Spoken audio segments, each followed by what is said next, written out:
தமிழ்நாடு முதலமைச்சர் மாண்புமிகு தளபதி முத்துவேல் கருணாநிதி ஸ்டாலின் அவர்களுடைய ஆட்சி தலைமையில கீழே இறங்கியிருக்கிற மதசார்பற்ற முற்போக்கு கூட்டணியுடைய வேட்பாளர்கள் அனைவரும் மகத்தான வெற்றி பெற்று மீண்டும் நம்மளுடைய முதலமைச்சர் தளபதி அவர்களுடைய திராவிட மாடல் ஆட்சி தமிழகத்தில் 2வது முறையாக தொடரும்.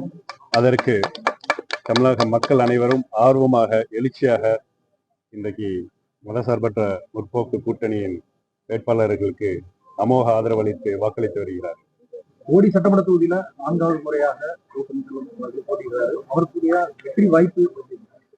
போடி சட்டமன்ற தொகுதி மட்டுமல்ல, தேனி மாவட்டத்தில் இருக்கின்ற 4 சட்டமன்ற தொகுதிக்கும் சேர்த்து தமிழகம் எங்கும் இருக்கின்ற 234 சட்டமன்ற தொகுதியிலும் நம்மளுடைய மதசார்பற்ற முற்போக்கு கூட்டணியினுடைய வேட்பாளருக்கு அமோக ஆதரவு இருக்கிறது. மகத்தான வெற்றியை பெற்று நம்மளுடைய முதலமைச்சர் தளபதி அவர்களுடைய கரங்களில் நாங்கள் சமர்ப்பிப்போம்.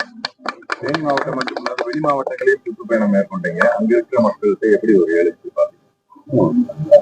நாங்க தென்காசி போயிட்டு வந்தேன். தென்காசிலையும் முதற்கொண்டு நான் ஒரு 2-3 பாயிண்ட் உதாரணத்துக்கு சொல்லணும்னா, நான் 7 மணிக்கு போறேன்னா 5 மணிக்கு தான் சொன்னேன்.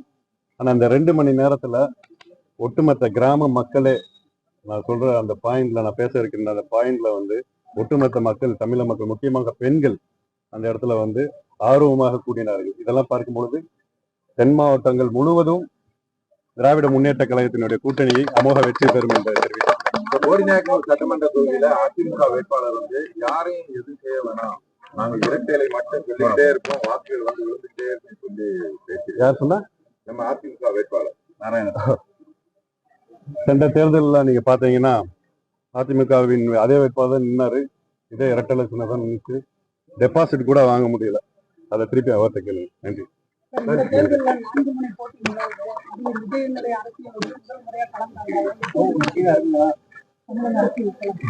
சகோதரர் விஜய் புதுசா இப்பதான் களம் காண்கிறார். முதல் தேர்தலுடைய தீர்ப்பு மே 4ஆம் தேதி மக்கள் எவ்வாறு தீர்ப்பளிக்கிறார் அன்று தான் சொல்ல முடியும்.